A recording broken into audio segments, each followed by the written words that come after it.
If you thought Congressman Hank Guam Might Tip Over Johnson was stupid, we have a new reigning champion of idiocy in Jasmine Crockett.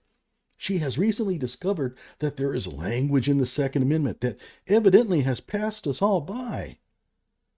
I thought I knew the Bill of Rights pretty well, but I can't hold a candle to Einstein Crotch rocket. If you have any friends who are NRA or GOA members, invite them over so that they can learn them some of that there gun control. Oh, just a warning. Your IQ will plummet once you hear her speak. To restore your brain power, I suggest listening to something intelligent, like my other videos. Hello out there. I am trying to get through. With cold, blunt analysis cradled in the warmth of reasoning, it's time for Johnny Walker Dread to straighten you out on a thing or two. Emanating all the way from exciting Las Vegas, Oklahoma, it's time for the Johnny Walker Dread Show.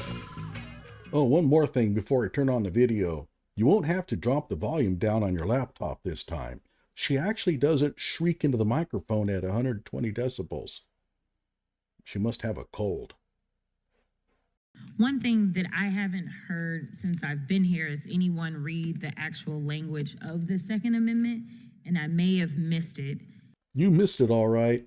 You missed a lot of things, like classes and lectures, especially those on the Bill of Rights. When God was giving out brains, well, you missed that too. But go ahead, Jasmine. Tell us ignorant ones all about the Second Amendment, because we've never read it before. But it's curious to me that it starts off with a well-regulated militia. Oh, man, I didn't know that was in there.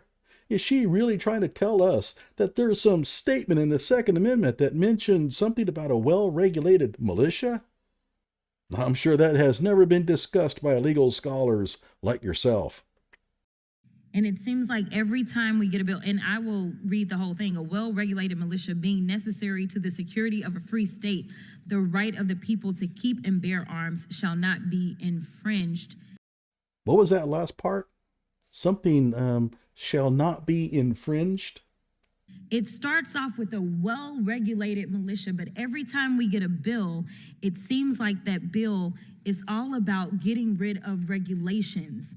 And it seems as if there's never a real conversation around why we need regulations in this country. Let me spell this out for you. For one, you are not the first to have ever noticed the well-regulated militia part of the Second Amendment. If I recall, there have been numerous Supreme Court cases that have discussed what that actually means. Let me spell it out for you. Well-regulated means well-functioning. Think of your body being regular, which means you shit when you're supposed to. When you are regular, your bowels are functioning properly. And yes, the use of the term regular in the Second Amendment is the same as its use in describing bowel regularity. The Founding Fathers knew that a militia could not function properly without adequate weapons. So the Second Amendment provides for the right to keep and bear arms so that one is capable of forming a militia. Let me explain this to you in terms you will understand. Consider if you are writing an amendment to instill abortion as a right. You could say the right to an abortion shall not be infringed. However, those who oppose abortion could try and outlaw the coat hangers and vacuum cleaners and whatever crap you guys use to perform abortions. So you might put language in there to ensure that the government cannot outlaw coat hangers and vacuum cleaners. And no, I do not want to debate abortion. Bear in mind that the University of Houston actually gave this nitwit a Juris Doctorate. For shame! But evidently, reading the Bill of Rights was not a part of the curriculum. Or maybe the University of Houston did that round-robin reading in classrooms. You know, when a student reads one paragraph, then the student behind him reads the next paragraph. If that's the case, the only amendment that Jasmine read was probably the third.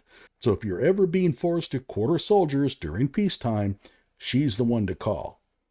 So, Jasmine, diving into a gun rights argument is like Antifa diving into a Kyle Rittenhouse thread.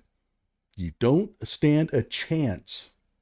those you're going up against simply know more about the subject than you do.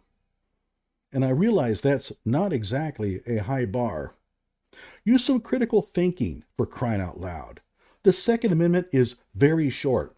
The Second Amendment has also been hotly debated for generations. The chances that you have uncovered this hidden gem of an interpretation is zero. Therefore, why not do a little research? Sometime in the past, this issue about regulation in the Second Amendment must have come up for discussion. Google, it's a good idea. So there you have it, the intellect of the typical gun grabber. Like my video and subscribe to my channel.